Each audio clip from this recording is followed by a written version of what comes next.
आपने देखा इनके पूरे फैमिली से आपको मिलवाया है, साथ में हमारे साथ है जो हमेशा से इस मामले पे अपने समाज में जो घटनाएं घटती हैं उसके लिए हमेशा से आगे रहते हैं, अपने समाज को आगे ले जाने में बहुत मेहनत करते हैं।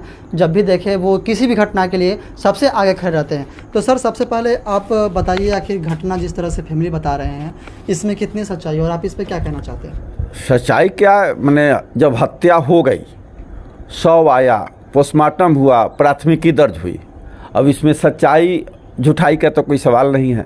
सबसे बड़ी सवाल है उस कंपनी का जो हैदराबाद के ग्लास फैक्ट्री में ये लड़का काम कर रहा था। पूरी तरह मैं कहूँगा कि यह हत्या है, चूँकि राजा बाबू उनके भाई हैं जो उस फैक्ट्री में काम करते हैं, साथ काम करते हैं, शिफ्ट अलग अलग था।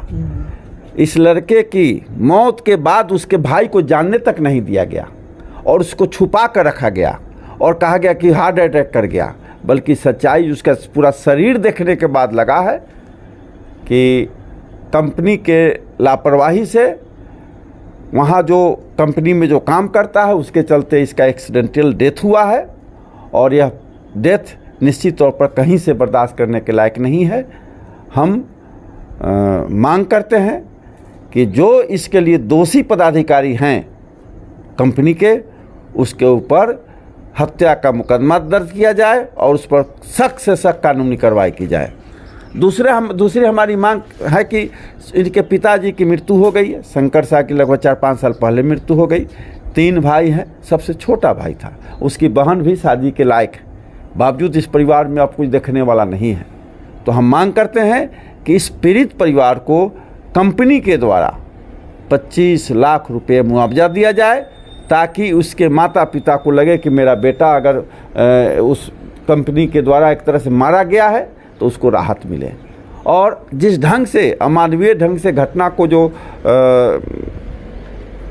मृत्यु के बाद जो शव को भेजने का जो उनका प्रोसेस था पूरी तरह अमानवीयता के साथ था, इसलिए इसको कभी भी माफ़ नहीं किया जा सकता है। आपकी पार्टी किस तरह से मदद करेगी इनके?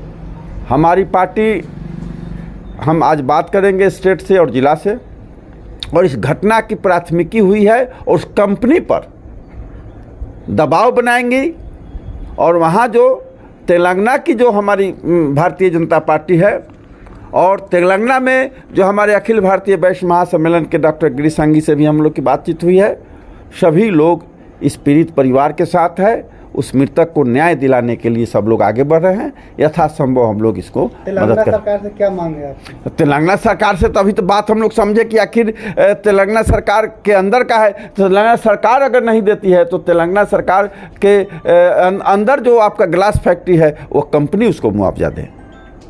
कंपनी उसके बाद यहाँ पे जो आप लोग रोड पे घेराव भी किए थे, देखिए रोड जाम करने के पीछे बात हुई तो हमने कहा कि हमारी बात एसएसपी से हुई, डीएसपी से हुई, तो ठीक है कुछ टेक्निकल बात लोग बता रहा था कि घटना है वहाँ की, मैंने तेलंगाना की, यहाँ एफआईआर वहाँ होगा, लेकिन सभी टेक्निकल बात हमारे श्री रणविजय साहू जो बिहार प्रदेश दलित साहू सभा के प्रदेश अध्यक्ष हैं, उन्होंने भी इस चीज़ को डीएम से लेकर सभी पदाधिकारियों से बात की और सभी लोग संतुष्ट हुए और करजा थाना में प्राथमिकी दर्ज हुई है। उस प्राथमिकी को वहाँ के थाना में एसपी को भेजा गया है और यहाँ SKMCH में पोस्टमार्टम हुआ है।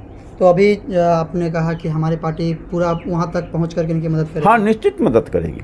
हम लोग भी जो कि सामाजिक स्तर पर हैं, हम बिहार प्रदेश दलित साहू सभा के उपाध्यक्ष होने के नाते, अखिल भारतीय वैश्य महासम्मेलन के होने के नाते, भारतीय जनता पार्टी ओबीसी मोर्चा के प्रदेश के प्रवक्ता होने के नाते, तीनों तरह से इस पीड़ित परिवार को न्याय दिलाने में कदम से कदम आगे बढ़ेंगे। हमारे बीच में अब राम नरेश बाबू हैं जो पार्टी के यहाँ वरिष्ठ हैं, ये निराला जी हैं देख रहे हैं, फिर उसके बाद हमारे ललन जी यहाँ के युवा नेता हैं, फिर हम कन्हैया जी, एक तरह से कहा जाए कि सभी लोग इनके दर्द के साथ यहाँ आकर हाथ मैंने कंधे से कंधे मिलाकर इस पीड़ित परिवार को सरकार स्तर से, कंपनी स्तर से और यहाँ स्तर से भी कैसे मुआवजा हो सकती है, पारिवारिक लाभ योजना के तहत इनको कैसे मिल सकता है। और यहाँ स्थानीय जो बिहार सरकार है, यहाँ मरवन प्रशासन की ओर से जिसमें बीडीओ हैं, हमारी प्रमुख से भी बात हुई है और सभी लोग इनकी सहायता के लिए कदम से कदम मिलाकर आगे, इनको लगेगा कि ठीक है, इनके माँ को लगेगा कि भले आज मेरा बेटा नहीं है, लेकिन दर्जनों लोग हमारे साथ आकर उनके जले हुए मलहम पर, जले हुए दर्द पर मलहम लगाने का काम हमारा समाज। उस लड़के का आप नाम बता दे तो। सोनू कुमार जी हैं, वो 22 वर्ष का इंटर का छात्र था, होनहार युवक था।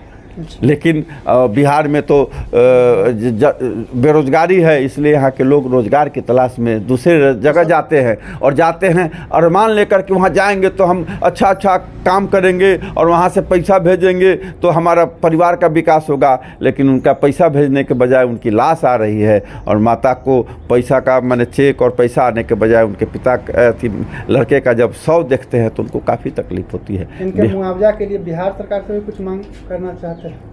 मांग करने के लिए तो किया ही जा सकता है। हम समझते हैं कि हम लोग बीडीओ से बात करते हैं और यहाँ के एडमिनिस्ट्रेटिव से बात करते हैं कि इनको क्या कानूनी तौर पर, हमारे मांग कर देने मात्र से नहीं होता है, चूँकि यह तेलंगाना का मामला है और इसलिए राज्य सरकार जो प्रोवाइड कर रही है, माने राज्य सरकार की गलती यहाँ तो नहीं है कि हम इसको कहें कि तुम मुआवजा दो, गलती वहाँ की है, वहाँ के प्रबंधन की है, इसलिए हम वहाँ से मांग करते हैं। और यहाँ के चूँकि बिहार के मुजफ्फरपुर ज़िले के करजा थाना और बरवन प्रखंड के है, तो प्रखंड प्रशासन के द्वारा, जिला प्रशासन के द्वारा इस पीड़ित परिवार को कैसे सहायता की जाए, इस पर हम लोग पहल करेंगे।